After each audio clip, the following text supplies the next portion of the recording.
On a beautiful Tuesday in Oxnard, California, we welcome you to Inside Cowboys Training Camp, driven by Ford, as Cowboys Training Camp continues on the West Coast. Alongside Hailey Sutton, I'm Kyle Youmans. Glad you're with us. Preseason game number 1 is right around the corner, which means we get a good look at the running game. The running backs getting an opportunity to shine this week. Lots of battle in the trenches, trying to get that ground game going for Mike McCarthy as the play caller. We've gotten to see Rico Dowdle and Malik Davis battle it out for that running back 2 position, but it looks like right now Dowdle might have a little bit of an advantage. Yeah, I'm going to emphasize that little bit of advantage because I think the running game yesterday was really the star of practice, so it was good to see that tradition kind of carried over into today's practice as well. But when you look at what Rico brings to the table, Mike McCarthy said it perfectly in his press conference this morning. He said, you guys are just starting to see Rico be Rico. So used to what he's been able to do in the past in terms of his pass protection, his second-level reads. He talked about how Rico is really great in terms of being an inside runner, so a lot of the things that mimics Tony Pollard, but you can't count out Malik Davis as well because he was very complimentary of Malik as well.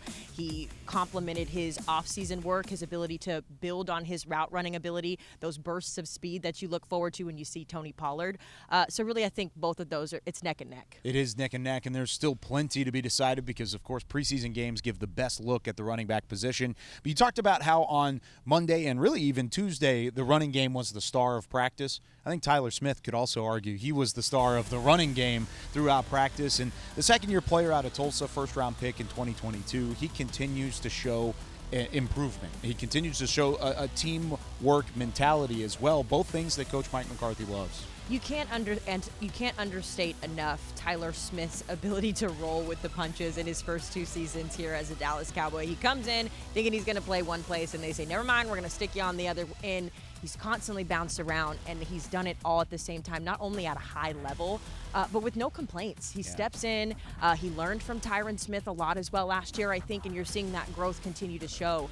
And it's crazy to say that in his second year, he's providing some stability on that offensive line with all of the shifts and stuff that are moving around. So I'm excited to see Tyler Smith. I hope he gets in on the preseason game on Saturday. And, of course, we're still waiting on Zach Martin to make his first appearance of training camp as the holdout continues. So having some sort of stability is a great thing up front. Now, we're also trying to find some stability in the kicking game. Brandon Aubrey is now the lone kicker on the roster after the Cowboys moved on from Tristan Vizcaino. Jerry Jones said to the media on Monday that he's comfortable but not satisfied yet with what the kicking situation looks like. Do you think Brandon Aubrey can win this spot and solidify his place on the roster? I think he needs a chance. I think what's hard with kicking scenarios, especially within this organization, is that there's always a competition involved, right? You give Brandon Aubrey an opportunity to really flourish, have that week to be the guy, to go through the repetitions without having to worry about if there's another player with him. I think it's going to bode well for him, but that preseason game is going to speak a lot. It's going to be a big-time key piece, and a lot of people have their eyes on that kicking situation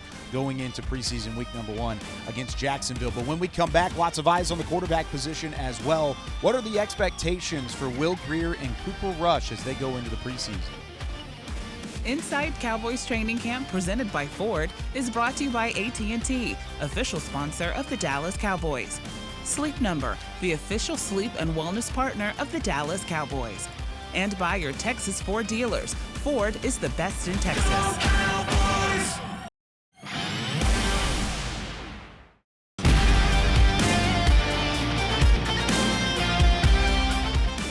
This segment is brought to you by Academy Sports and Outdoors, official sporting goods retailer of the Dallas Cowboys. It felt great. I mean, it's been a while, especially going from doing the rehab, and it's the next step to coming back and actually putting it all together. But it felt great just to be playing football again and be out there and run fast. And so I was excited to do that today. Is this as long of a layoff as you've ever had in your career? Yeah, probably. Yeah, it probably has been. But I think I've been doing a great job with the rehab guys and making sure that I'm staying in that conditioning and just trying to put my best foot forward every day so that when I do get back, I'm moving. So. Luke Schoonmaker, brought to you by Sleep Number. Very excited about testing that foot for the first time in training camp on Monday. He worked more into the fold on Tuesday as well. All things looking good for the second-round pick out of Michigan as we welcome you back into Inside Cowboys Training Camp, driven by Ford with Isaiah Stanback, Hailey Sutton. I'm Kyle Youmans. Isaiah, in order to have Luke Schoonmaker make some impact, you got to have somebody to throw him the ball, right? And these quarterbacks, you may not get to see Will Grier and Cooper Rush throw Luke Schoonmaker the ball, but you're going to see him play quite a lot in the preseason, especially starting on Saturday. What should we watch for at the quarterback position? Well, it's still the battle of the backups. I mean, you go back to last year's training camp, both of these guys, Cooper Rush and Will Grier, they were battling it out. And obviously Cooper Rush ended up winning because Will Grier ended up having an injury during camp. But prior to that injury, Will Grier kind of was the man at that time. So he's going to be building for a lot of opportunities in terms of trying to build himself up back to that competitive state in terms of the second quarterback on the roster. We know Cooper Rush got that extension, so that obviously plays a part in it. But Will Grier is capable. They just want to see him make better decisions with the ball. Along those same lines, Isaiah, we've talked a lot about this offensive line, especially with Zach Martin still not being here at camp, but we can't fix what we can't control, right?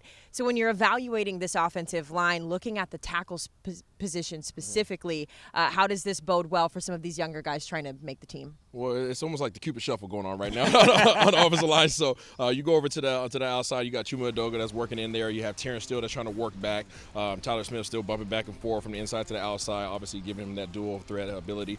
But you really just don't know, right, what's going to go on in terms of how it's going to pan out by the time the regular season presents itself. But there's going to be a lot of opportunity for guys to show themselves in this preseason. So we'll definitely be keeping an eye on that left tackle position especially. You're probably not going to see Tyron Smith. There's maybe a low probability that you could see Terrence Steele. That's mostly just to get his game reps back in, coming back from injury, more so than anything. And if that's the case, it's even going to be in a limited aspect. But what about the guys they're trying to block? Some of these edge rushers have had a lot of success, most notably Sam Williams, who we talked about extensively on the show. But any of these other edge rushers really pique your interest going into preseason game one? I mean, you mentioned it. Sam Williams, he's been a beast. Obviously, he's been in and out of practice with a little bit of injuries here and there. But you also go out there, Dante Fowler Jr., even though he's a savvy vet, he's been around for a long time, his spot is not secure on this team. He's a Dan Quinn guy, but he just seemingly year after year over these last 2 seasons at least has been fighting for his role and his position on that team. They obviously brought in a Fahoko from the draft, so he'll have his opportunities to go in there and make some plays. And then you'll see some of these linebackers also work their way to the end. Overshawn might have opportunity to get some pass rush in there as well.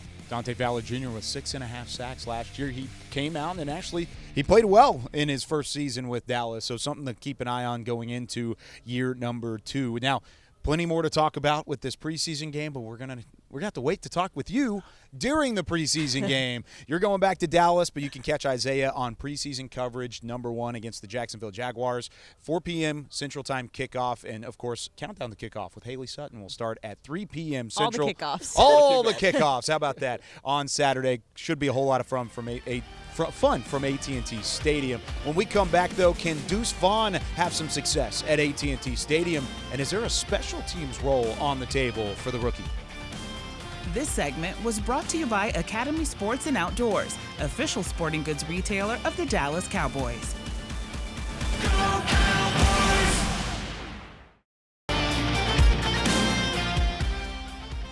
Wrapping things up here on Inside Cowboys Training Camp, driven by Ford with Hailey Sutton. I'm Kyle Youmans, and Hailey, lots of eyes on Deuce Vaughn as well. 6th-round pick out of Kansas State. He flashed, of course, at the FBS level, but now he's got a chance to do it at the NFL level. Can he do so? And he might see some special teams reps to get him in the game. I definitely think special teams is a great spot to stick him initially, but what makes Deuce Vaughn so powerful is the one thing that everybody keeps talking about, that is his weakness, and that's his size. Actually, in talking to a couple of the players yesterday, they were explaining to me that because Deuce is so small to the ground, from the defensive side, he's really hard to track when they're looking for him. So it's super interesting just to see that side of it. But listen, I think Deuce has had these conversations his entire life, right? So it's been fun to see him get out here and really show what he can do, and I think he can surprise a lot of people. You can't hit what you can't see, and he may be seeing some time as a returner on punt team and kick team in the preseason as well. That does it for us on Inside Cowboys Training Camp. We'll see you tomorrow. Inside Cowboys Training Camp, presented by Ford, was brought to you by AT&T, official sponsor of the Dallas Cowboys. Sleep Number, the official sleep and wellness partner of the Dallas Cowboys. And by your Texas Ford dealers. Ford is the best in Texas.